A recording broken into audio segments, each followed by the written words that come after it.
Hello friends, आओ सीखिए संस्कृत भाषा। देव भाषा संस्कृत में सभी का स्वागत है। आज हम धातु रूप पढ़ेंगे और धातु रूप में उसके जो 10 लकार हैं उसके बारे में पढ़ेंगे और उसको किस प्रकार से उसको समझेंगे भी कि किस कहाँ कहाँ पे कैसे कैसे प्रयोग होंगे, उसे ही पढ़ते हैं। तो मैंने आज जो है पठ धातु लिया हुआ है, जो कि 2 प्रकार से धातु होते हैं। आइए देखते हैं।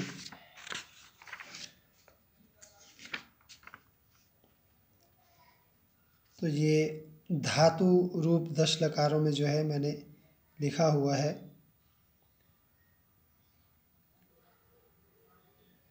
और ये धातु जो 2 रूप में होते हैं, 2 प्रकार से होते हैं, आत्मनेपदी और दूसरी परस्मैपदी। तो आत्मनेपदी हमें शब्द बनाने में, वाक्य बनाने में थोड़ी उसमें कठिनाई हो सकती है या उसे समझने में थोड़ी परेशानी हो सकती है, क्योंकि शुरुआती दौर में जब हम संस्कृत सीख रहे होते हैं तो उस समय ऐसा होता है कि हमें जितनी आसानी से, जितनी सरलता से कोई चीज़ समझ आए उसे हम पहले समझने की कोशिश करते हैं। उसके बाद फिर दूसरा पड़ाव पे पढ़ते हैं, फिर तीसरे पड़ाव पे, चौथे पड़ाव पे करके फिर जितनी कठिनता कहें या जितने उसमें और चीज़ें हम जोड़ते जाएंगे, वस्तुएं जोड़ते, वाक्य शब्द जोड़ते जाएंगे तो उससे हमें लाभ होता जाएगा और हम उत्कृष्ट संस्कृत को सीख पाएंगे। लेकिन उससे पहले हमें जो सरल समझ में आने वाले संस्कृत के वाक्य हों, शब्द हों, धातु रूप हो, शब्द रूप हो, इन सभी को हमें अच्छे से पहले समझना होगा, पढ़ना होगा। तो इसलिए मैंने जो है पहले समझाने के लिए आत्मनेपदी, परस्मैपदी 2 धातु रूप के बारे में दिया है। लेकिन उसके लकार जो हैं, लकार को हम यूँ कह सकते हैं कि ये एक काल के रूप में काम करते हैं, समय के रूप में काम करते हैं। तो मैंने यहाँ देखा, आप स्क्रीन पर देख सकते हैं कि मैंने यहाँ दिया है परस्मैपदी पठ धातु को यहाँ पे लिया है ताकि सभी को आसानी हो। कुछ रूप जो है इसमें हमें शायद समझ में ना आए, लेकिन 10 लकारों के बारे में मैं आज बता रहा हूँ तो उन्हें बताना भी आवश्यक है, ज़रूरी है। तो आइए चलते हैं, पढ़ते हैं इनके बारे में।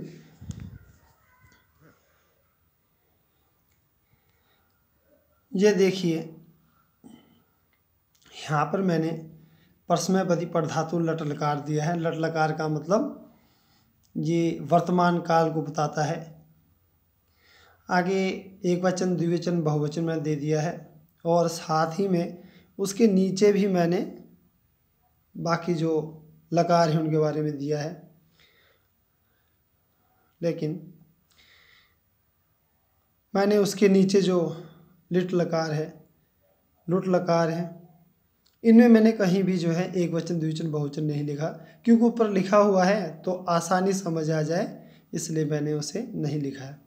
लेकिन साथ में प्रथम पुरुष, मध्यम पुरुष, उत्तम पुरुष ये साथ साथ में देता रहा हूँ ताकि थोड़ी समझ में आ जाए, ये कहीं बीच में गैप ना रह जाए। तो आगे पढ़ते हैं। जैसे कि पठ धातु लट लकार में पठती, पठतः, पठन्ति, पठसि, पठथ, पठत, पठामि, पठावः, पठामः। अभी तक हमने इसी धातु रूप के इसी लकार को, लट लकार को, जो कि वर्तमान काल का द्योतक है, वर्तमान काल को बताता है, इसके बारे में हमने पढ़ा। अब आगे जो है फिर पढ़ते हैं क्या है आगे। आगे लिट लकार है, पठ धातु लिट लकार, जो कि ब्रैकेट में लिखा है परोक्ष भूत। परोक्ष भूत का मतलब हुआ कि ऐसा समय जबकि हम कहें या इससे बहुत ही पुराना, जो कि रामायण, महाभारत या इस समय के काल को हम कह सकते हैं। तो इस समय को जो भूतकाल रहा है, इतिहास रहा है, उसे हम परोक्ष भूत कह सकते हैं, जिसका साक्ष्य मिलना भी थोड़ा मुश्किल है, जिनके साक्ष्य जो हैं बहुत ही कहें कि बहुत मुश्किल से जिससे बचाया हो, जो हमें लिखित रूप में मिला हो या पत्थरों में उकेरे गए कुछ शब्दों के रूप हो या फिर कुछ मूर्तियों के रूप में हो या कुछ आकार के रूप में हो, उसे हम इस प्रकार से जान सकते हैं कि ये समय ऐसी चीज़ें जो हैं उस समय पर हुई हैं। तो ये जो शब्द रूप है ये लिट लकार उस समय के लिए प्रयोग होते हैं। तो ये इसको पढ़ते हैं। पपाठ पेठतुः पेठुः, पेठित पेठथुः पेठ, पपाठ पपठ, पेठिव पेठिम। लेकिन हम जो है इस प्रकार इस लिट लकार का प्रयोग नहीं करेंगे, क्योंकि हम साधारण रूप से संस्कृत सीख रहे हैं, इसलिए मैंने सिर्फ 10 लकारों के ज्ञान के लिए ही यहाँ पे दिया है। आगे चलते हैं। फिर पठ धातु लुट लकार है, और लुट लकार जो है ये क्या है, ये है आगे ब्रैकेट में लिखा अनद्यतन भविष्यत। अनद्यतन भविष्यत हुआ कि जो भविष्य में जो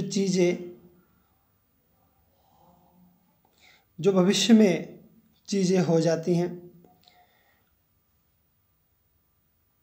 या जो हो जाएंगी, ऐसा हो सकता है, ये कह सकते हैं। तो उसमें जैसे पठिता पठितारौ पठितारा, पठितासी पठितास्थ पठितास्थ, पठितास्मि पठितास्वः पठितास्मः। तो ये अनद्यतन भविष्यत जिसे कह सकते हैं, ये भविष्य काल के लिए प्रयोग होता है। लेकिन जो सामान्य भविष्यत है हम उसे प्रयोग करेंगे। ये थोड़ा हमें समझने में थोड़ी इसमें परेशानी हो सकती है, इसलिए हम सिर्फ केवल पढ़ने के लिए इसे पढ़ रहे हैं। तो आगे चलते हैं। आगे देखिए, पठ धातु लिट लकार जो कि भविष्यत सामान्य भविष्यत के बारे में बताता है। यहाँ पे ऊपर मैंने यहाँ पे इस पेज में भी जो है ऊपर एक वचन द्विवचन बहुवचन लिखा है, लेकिन उसके नीचे जो लोट लकार है, लंग लकार है, लिंग लकार है, तो इनमें मैंने एक वचन द्विवचन बहुवचन इत्यादि नहीं दिए, क्योंकि ऊपर लिखा हुआ है तो इससे थोड़ा समझ आ जाए इसे लिखा है। और उसके एक साइड एक तरफ जो है लिखा हुआ है प्रथम पुरुष मध्यम पुरुष उत्तम पुरुष, ये सभी लकारों में मैंने दे दिया है ताकि आसानी से इस चीज़ों को समझा जा सके। तो लिट लकार के बारे में पढ़ते हैं कि ये भविष्य सामान्य भविष्य काल के बारे में बताता है। तो पठिष्यति पठिष्यतः पठिष्यन्ति पठिष्यसि पठिष्यथः पठिष्यथ, पठिष्यामि पठिष्यावः पठिष्यामः, इस प्रकार से हम इसे पढ़ेंगे। और इसके ही जो हम वाक्य बना सकते हैं, इन्हें समझने में, पढ़ने में और इसे स्मरण करने में, याद करने में बहुत आसानी से ये याद हो जाते हैं। क्योंकि अगर हम देखते हैं कि लट लकार में पठति पठतः पठन्ति, तो उसी प्रकार से ये भी कहीं कहीं कुछ ऐसा ही लगता है। थोड़ा सा इसमें कुछ ऐसे अक्षर जो है आए हुए हैं जिसके कारण थोड़ा सा इसका रूप बदल गया है, लेकिन उससे मिलता जुलता है, इसलिए ये हमें याद करने में, स्मरण करने में थोड़ी आसानी हो जाती है। इसलिए हम इसका प्रयोग वाक्य बनाने में कर सकते हैं, जो कि सामान्य भविष्यत काल के लिए बताया गया है कि अगले भविष्य में क्या होने वाला है, क्या होगा, क्या कोई करेगा, इस प्रकार से। तो आगे चलते हैं। लोट लकार में पठ धातु लोट लकार जो कि ब्रैकेट में लिखा है आज्ञार्थक लकार में। तो लोट लकार आज्ञार्थक हुआ कि कोई किसी को आज्ञा दे रहा है, कोई किसी को कार्य करने के लिए एक प्रकार का यूँ कहें कि उसे आदेश दे रहा है, कह सकते हैं, आदेश दे रहा है ये कह सकते हैं, क्योंकि आज्ञा है तो आज्ञा जो है आदेश के रूप में भी उसे मान सकते हैं। क्योंकि अगर गुरु हो, माता हो, पिता हो, बड़ा हो, राजा हो या कोई भी बड़ा हो जो कि आज्ञा दे रहा है, तो ये इस प्रकार से इन चीज़ों को हम समझ सकते हैं। तो आइए पढ़ते हैं। जैसे पठतु पठताम पठन्तु, पठ पठतम पठत, पठानी पठाव पठाम।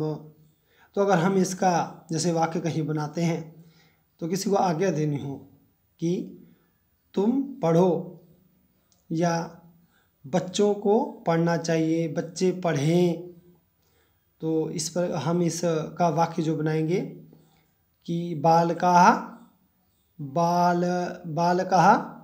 पठतु, कि बालक पढ़े, या बालकः स्वपाठं पठतु, बालक अपने पाठ को पढ़े। उसको ये एक प्रकार से आज्ञा दी जा रही है उसको आदेश दिया जा रहा है कि ये कार्य करें। तो इस प्रकार से जो है हम इसका वाक्य में प्रयोग कर सकते हैं। ये आज्ञार्थक लकार में प्रयोग होता है। आगे चलते हैं। फिर आता है पठ धातु लंग लकार में, जो कि अनद्यतन भूतकाल है, जो कि भूतकाल को बताता है। अब यहाँ पे अपठत, अपठताम, अपठन, अपठः, अपठतम, अपठत, अपठम, अपठाव, अपठाम, इस प्रकार से हम इसे पढ़ेंगे। तो इसको भी प्रयोग हमने पीछे किया था, वाक्य में प्रयोग किया, पढ़ा था इसके बारे में। तो इसको भी हम वाक्य में प्रयोग भूतकाल के लिए कर सकते हैं कि किसी ने कोई कार्य किया। सामान्य ये कहें कि भूतकाल इस प्रकार से है कि जो आज के समय से जो कार्य जो है हो गया हुआ है, जो कार्य हमने कर दिया है आज के पीछे, तो वहाँ पर हम इसे प्रयोग कर सकते हैं लंग लकार को। फिर आगे चलते हैं। आगे देखते हैं कि हमने लिंग लकार, जैसे कि विधिलिंग, आगे अनुज्ञा ब्रैकेट में लिखा है, अनुज्ञा हो या आज्ञा। तो ऊपर जैसे लोट लकार था, वहाँ पे आज्ञार्थक था, ये भी लोट लकार था। तो यहाँ पर ये भी अनुज्ञा या आज्ञा। अनुज्ञा मतलब कि किसी से कोई आज्ञा लेनी हो, जैसे कोई शिष्य हो या कोई राज्य में मंत्री है या कोई भी यहाँ पे उसके जन है, तो वो अनुज्ञा लेनी हो किसी से, तो उसके लिए ये प्रयोग किया जा सकता है। या आज्ञा कोई दे रहा है, आज्ञा लेनी हो, तो भी इसे प्रयोग किया जा सकता है। तो विधिलिंग लकार भी इसे कह सकते हैं। तो आइए पढ़ते हैं। जैसे पठेत, पठेताम, पठेयुः, पठेः, पठेतम, पठेत, पठेयम, पठेव, पठेम। तो अब यहाँ पर हम अगर किसी प्रकार के वाक्य को बनाते हैं कि अध्यापक को पढ़ाना चाहिए, तो अध्यापकः पाठेत, क्योंकि अध्यापक पढ़ा रहा होगा तो उसके लिए पाठ का प्रयोग करेंगे। अगर कोई बालक पढ़ रहा होगा उसके लिए पठेत का प्रयोग करेंगे। बालकः पठेत, कि बालक को पढ़ना चाहिए। चाहिए के अर्थ में कि उसको एक किस्म से हम उसे आज्ञा दे रहे हैं कि उसे पढ़ना चाहिए, वह पढ़े। जैसे ऊपर पढ़तु पढ़ताम पठन्तु में था, उसमें थोड़ा सा अलग है और इसमें थोड़ा सा अलग है। तो ये विधिलिंग लकार हम इस प्रकार से इसे प्रयोग कर सकते हैं। आगे चलते हैं। आप स्क्रीन पर देख सकते हैं कि पठ धातु आशीर्लिंग अर्थात आशीर्वाद अर्थ में जो लकार है, तो इसका आ जाएगा यहाँ पे पठ्यात, पठ्यास्ताम, पठ्यासन, पठ्याः, पठ्यास्तम, पठ्यास्त, पठ्यासम, पठ्यास्व, पठ्यास्म। तो आशीर्लिंग, पठ धातु आशीर्लिंग आशीर्वाद अर्थ में इसका प्रयोग होता है, जिसका कि जो समझे कि आशीर्लिंग आशीर्वाद अर्थ में कि किसी को किसी प्रकार का कोई आशीर्वाद दिया जाता है। या जैसे भगवान से प्रार्थना करते हैं, भगवान प्रसन्न होकर के आशीर्वाद देते हैं, गुरु प्रसन्न होकर आशीर्वाद देते हैं, माता पिता प्रसन्न होकर आशीर्वाद देते हैं, जो भी साधु इत्यादि हैं वे प्रसन्न होकर आशीर्वाद जैसे देते हैं कि तुम्हारा कल्याण हो, तो तुम्हारा कल्याण हो, तुम्हारे लिए कल्याण हो, तो कल्याणम भूयात, इस प्रकार से। तो पठ्यात मतलब कि तुम पढ़ो, उनके मन से इस प्रकार से एक प्रार्थना निकलेगी कि तुम पढ़ो। अगर किसी का पढ़ने में मन नहीं लग रहा हो तो कहेंगे पठ्यात, कि तुम पढ़ो। कि एक प्रकार से उन्होंने आज्ञा हमें नहीं दी, आज्ञा उन्हें दी जो कि उन्हें पढ़ने में रुकावट कर रहा है। हमारे मन जैसे रुकावट हमारा मन कर रहा है, हमारे पढ़ने में मन नहीं कर रहा है, तो इस प्रकार से उन्हें आशीर्वाद दिया कि तुम्हारा मन जो है पढ़ने में लग जाए।